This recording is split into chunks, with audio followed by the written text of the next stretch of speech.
Good morning সবাইকে। সবাই কেমন আছো? আশা করি সবাই খুব ভালো আছো। আমিও খুব ভালো আছি। কৃষ্ণার নতুন ব্লগে তোমাদের সবাইকে অনেক অনেক অনেক স্বাগত। তো দেখো, সকাল সকাল ঘুম থেকে উঠে পড়েছি। আর কাজকর্ম তো আমি সেরকম সকালবেলায় কিছুই করি না, যেহেতু আমার ঘুম থেকে ওঠার আগেই শাশুড়ি মায়ের সমস্ত কাজও হয়ে যায়। তো আমি বাবুর জামা কাপড়গুলো ধুয়ে স্নানটা করে নিয়েছি। আর দেখো, স্নান করে ঘরে এসে দেখি বাবু এখনও ঘুমাচ্ছে। যেহেতু রাতে এখন গরমের জন্য বাবু অনেক রাত করে ঘুমায়, আর আমারও ওর জন্য ঘুমাতে ঘুমাতে একটু লেট হয়ে যায়। তো রান্নাঘরে এসে দেখি মায়ের অলরেডি কিছু রান্না হয়ে গেছে, যেহেতু আজকে আমার শ্বশুর মশাই একটু দোকানের জন্য মাল আনতে যাবে বহরমপুর। তো দেখো, এদিকে চা হচ্ছে আর আমি একটু চাটা খেয়ে নিই। আর চা খাওয়ার পরে কিছু কাজ আছে, সেগুলো করব। তো বাইরে এসে দেখি আজকে ঠিক মতন এখনও রোদও ওঠেনি, জানি না পরে উঠবে কিনা। তো চলো আমি চাটা ঢেলে নিই। আর আমি এখন 1 কাপ চা আর 4টা বিস্কুট নিয়ে বসে পড়েছি, যেহেতু সকালবেলায় চা না খেলে দিনটা একদমই ভালো যায় না। আর আমি বিস্কুট খেলে 3-4টে করেই খাই, কারণ আমার ওই একটা দুটোতে একদমই পোষায় না। তো যাই হোক, সকালবেলার ওয়েদারটা দেখতে দেখতে আমি চা আর বিস্কুটটা খেয়ে নিই। আর দেখেছো, চায়ের মধ্যে বিস্কুট ডোবালে কীরকম হয়, ভেঙে পড়ে যায়। আমার সবসময় এইরকম। বলো মা, গুড মর্নিং বলো তো শোনো। আমার চা খাওয়া কমপ্লিটও হয়নি, দেখি হঠাৎ করে বাবু কান্না করছে। তো যাই হোক, আমি গেলাম ওর কাছে, ভাবলাম হয়তো ও উঠে পড়বে, কিন্তু ও না উঠে আবার ঘুমিয়ে গেল। তো আমি ফিরে এসে আমি আবার চা আর বিস্কুটটা খাওয়া কমপ্লিট করলাম। আর ওইদিকে শাশুড়ি মায়ের রান্নাবান্না অলরেডি কমপ্লিট হয়ে গেছে। তো আজকে আমার আর রিধির একটা জায়গায় যাওয়ার কথা আছে, তো সেই জায়গায় যাব বলে আমরা সমস্ত স্নান টান তাড়াতাড়ি করে নিলাম। আমি তো স্নান করে ঘরে এসে চাও খেয়ে নিলাম। চা খাওয়ার পরে গিয়ে পিছনে দেখি রিধি স্নান করছে। তো একটা জায়গায় যাওয়ার থাকলে দেখবে সবারই এরকম সব কিছু তাড়াতাড়ি করা হয়ে যায়, কেননা কোনো জায়গায় যাওয়ার থাকলে এরকমটাই ভাবি যে লেট হয়ে যাবে না তো, লেট হয়ে যাবে না তো। তো যাই হোক, রিধি এদিকে স্নান করে নিল। আর এই দেখো, এটা হচ্ছে আমাদের বাগান, যেখানে কিছু গাছপালা আছে। আর 2টো কাঁঠাল গাছ আছে, একটাতে কাঁঠাল হয়েছে আর একটাতে হয়নি। তো যাই হোক, ঘরে এসে দেখি রিধি পুজো করতে বসে গেছে। তো এখন আমাদের বাড়ির পুজোটা রিধিই করে। মা ওকে শিখিয়ে দিয়েছে পুজোটা কীভাবে করতে হয়। তো শিক্ষার কিন্তু শেষ নেই, আমিও প্রায় ওকে বলে বলে দিই কীভাবে কী করতে হবে না করতে হবে। তো যাই হোক, ও এখানে পুজোটা করছে মন দিয়ে। আর ও যখন পুজো করে ও কিন্তু খুব ভালোভাবে মন দিয়ে করে। তো ওর পুজো করা আমি একটু ভিডিও ক্লিপ তোমাদের দেখিয়ে নিলাম। তোমরা অবশ্যই জানিও ওর পুজো করাটা তোমাদের কেমন লাগছে। তো যাই হোক, ও পুজো করতে থাকুক, আর আমি এখানে বসে বসে ওকে বলে বলে দিচ্ছিলাম কিভাবে কি করতে হবে না করতে হবে। তো যাই হোক, আমি এখানে বসে আছি আর তোমাদেরকে তো দেখালাম যে বাবু উঠে গেছিলো, কিন্তু তারপরে আবার ঘুমিয়ে গেছে। তো এখন আমার সেরকম কোনো কাজ নেই, একটা জায়গায় যাওয়ার আছে, সেই জন্য সকাল সকাল রান্নাবান্নাও হয়ে গেল মায়ের আজকে। তো সব কিছু কমপ্লিট করে এখানে বসে আছি আমি, আর মাও বসে আছে বাইরে। তো রিধির পুজো হয়ে গেছে প্রায় শেষের দিকে। তো ও একটা মিস্টেক করে ফেলেছিল, আশা করি তোমরা সেটা দেখে বুঝতে পারছো না, আমিই তোমাদের বলে দিচ্ছি। ও কিন্তু ঠাকুরকে ভোগ দিতে লেট করেছে। তো যাই হোক, আমি উপরে চলে এলাম। এসে কি পরবো না পরবো ভাবতে ভাবতে এই শাড়িটা চোখে পড়লো। আর এখান থেকে এর ম্যাচিং এই ব্লাউজটাও আমি বের করে নিলাম, আর সায়াটাও বের করে নিলাম ম্যাচিং। যেহেতু এটা ম্যাচিং ছিল না, পরে চেঞ্জ করে আমি একটা অন্য সায়া পরেছিলাম। তো যাই হোক, আমরা রেডি হয়ে বেরিয়ে পড়েছি। আর বাইরে এত রোদ, সকালে কিন্তু সেরকম রোদ ছিল না, কিন্তু এখন এত রোদ তাকানো যাচ্ছে না।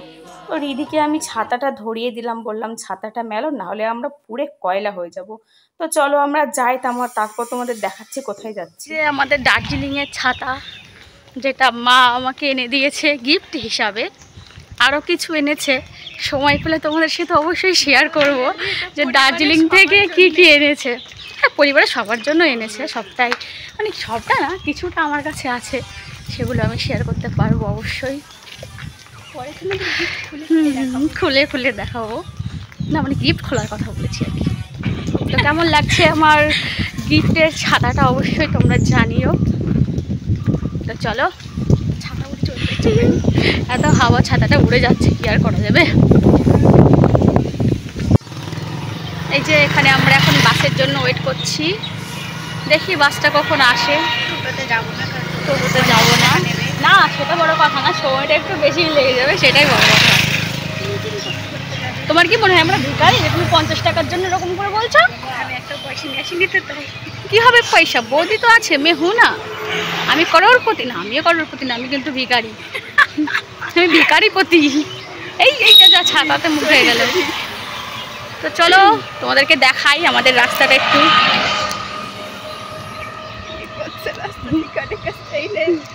তো এই দেখো, এটা আমাদের রাস্তা, এখন ফাঁকা, বাস এখন আসেনি, তো আমরা বাসের জন্য ওয়েট করছি। তো চলো আমরা বাসে উঠি, ঠিক আছে? তারপর তোমাদেরকে দেখাবো আর কোথায় যাচ্ছি, কি করতে যাচ্ছি। আশা করি তোমরা সবটাই জানতে পারবে কিন্তু পরে। তো চলো বন্ধুরা, দেখা হচ্ছে পরে, টাটা। অনেকক্ষণ বাসের জন্য ওয়েট করার পর বাস কিন্তু আর আসে না। তারপর চলে এলো একটা অটো, আর আমরা সেই অটো করেই চলে যাচ্ছি। তো যেতে যেতে এই যে তোমাদেরকে এই বিল্ডিংটা দেখাচ্ছি, এটাকে আমরা ভুতুড়ে বিল্ডিং বলি। মানে এটা একটা হসপিটাল ছিল, কিন্তু এখন এটা বন্ধ হয়ে যাওয়ার জন্য এটা দেখলে আমাদের মনে হয় ভুতুড়ে হসপিটাল। মানে আমি আর রিধি এই জায়গাটার নাম দিয়েছি ভুতুড়ে হসপিটাল। যখনই আমরা এখান দিয়ে যাই তো আমরা এটাকে দেখি, আর আমরা দুজন প্ল্যান করি যে আমরা কখনো এই ভুতুড়ে হসপিটালে যাব। যাওয়ার পর দেখবো যে আমাদের অবস্থাটা কি হয়। তো তোমাদের দেখে কেমন লাগছে অবশ্যই আমাকে জানিও। আর কেউ যদি যেতে চাও আমার সাথে অবশ্যই চলে এসো, এমন একটা জায়গা দেখলেই অটোমেটিক ভয় পেয়ে যায়। তো যাই হোক, আমরা যেতে যেতে পৌঁছেও গেলাম। এই যে SBI ব্যাংকে আমরা আসবো, এইটাই তোমাদেরকে বলছিলাম। অনেক দিন ধরে ঘুরছি একটা কাজের জন্য, কিন্তু হচ্ছে না। সত্যি সরকারি লোকরা যে কি মনে করে আমাদের সাধারণ মানুষদের, মানে তাদের ইচ্ছে মতন সব কিছু। আজকে মনে হয় আমাকে 6 মাস ধরে ঘোরাচ্ছে একটা কাজের জন্য, কাজের কাজ তো কিছুই আমাদের হলো না। এখন আমরা নিরাশ হয়ে বাড়ি ফিরে যাচ্ছি। কি করবো বুঝতে পারছি না। যাবা? হাঁটতে হবে। তো চলো বন্ধুরা, এখানে একটা মামা শ্বশুর বাড়ি আছে, তো সেখান থেকে একটু ঘুরে আসি। দেখেছে, চলো যাই। যা রোদ, বাবা রোদ পড়বে।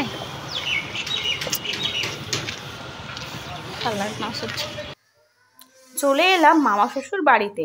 আগের ভিডিওতে হয়তো তোমরা দেখেছো আমরা এই মামার বাড়িতে 2-1 বার এসেছি, সেই ভিডিও আমি তোমাদের সাথে শেয়ার করেছি।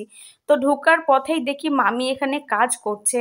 তো মামি এখন বাড়িতে একাই আছে, আমার ননদের বিয়ে হয়ে গেছে আর দেওর আছে একটা, সে এখন কাজে গেছে। তো মামি এখানে কাজ করছে আর আমরাও এলাম, মামির একটু ভালোও লাগলো আমাদেরকে দেখে। তো যাই হোক, গল্প টল্প করার পর মামি এখানে আমাদেরকে দিল আমের আচার। যদিও এটা রিধি বের করে নিয়েছে, কেননা ও একটু টক এসব খেতে ভালোবাসে।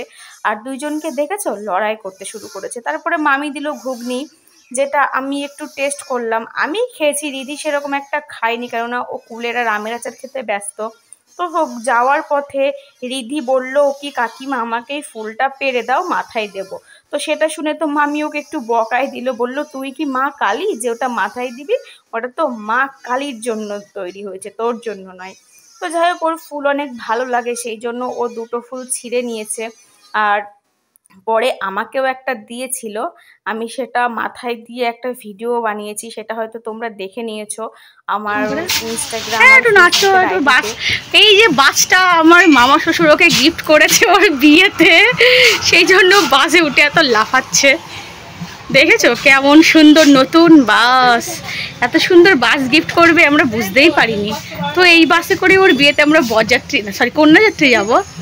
যারা যারা যেতে ইচ্ছুক এই কন্ট্যাক্ট নাম্বারে কন্ট্যাক্ট করে চলে আসবেন, ঠিক আছে? আর কতবার দেখাবে আমরা দার্জিলিং যেতে পারি না বলে এরকম অপমান? আমরা হচ্ছে জাত ভিখারি, আমরা কি করে যাবো দার্জিলিং?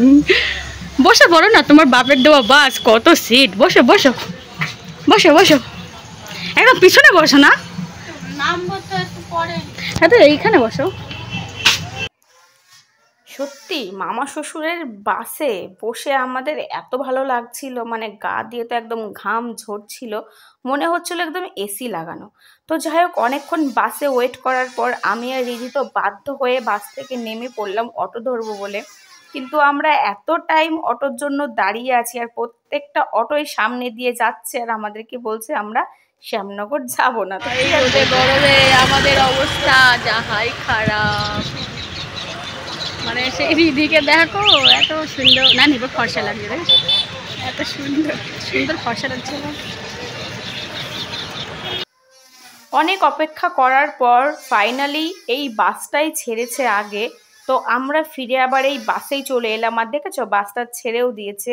মানে বাইরে দাঁড়িয়ে থাকতে থাকতে আমাদের অবস্থা তো প্রচন্ড খারাপ হয়ে গেছে। তো যাই হোক, বাসের ঠান্ডা হাওয়া আমাদের একটু ভালোই লাগছিল। তো চলো যাই, তারপর বাড়িও চলে এলাম। আর বাড়ি এসে দেখি বাবাই তখনও ঘুমায়নি, খেলা করছিল বাইরে। তো যাই হোক, আমার আশা দেখে তো ও মা মা করে ছুটে এলো আমার কাছে। আর আমি বললাম, দাঁড়া বাবু, গরম থেকে এলাম, আগে একটু রেস্ট নিয়ে নিই, তারপরে তোমাকে নেবো, দিয়ে আদর করব। তারপর তো আমি চেঞ্জ টেঞ্জ করে নিলাম, তারপর ওকে নিয়ে ঘুমিয়ে পড়লাম। আর ঘুম থেকে উঠে দেখি 5টা বাজে। আমি তো অবাক যে আজকে আমি এত টাইম ঘুমালাম। বাবু কিন্তু আমার আগেই উঠে পড়েছিল, কিন্তু আমি উঠিনি, কেননা আমার ঘুমের জেরটা তখনও কাটেনি। তোমরা তো দেখেই বুঝতে পারছো, চোখ মুখ ফুলে গেছে একদম। তো যাই হোক, তারপর রাতে আমি সেরকম কিছুই খাইনি আজকে। মা রুটি বানিয়েছিল, সেটা দিয়ে আমি রাতের ডিনারটা কমপ্লিট করলাম। রুটি আর আলুর তরকারি ছিল। তো চলো বন্ধুরা, দেখা হবে নেক্সট কোনো ভিডিওতে। আর তোমাদের কার কার আমার ভিডিও ভালো লাগে অবশ্যই আমাকে কমেন্ট করে জানিও। আর কে কেমন ভিডিও দেখতে চাও সেটাও আমাকে জানিও। চলো বন্ধুরা, টাটা, দেখা হচ্ছে পরে, বাই।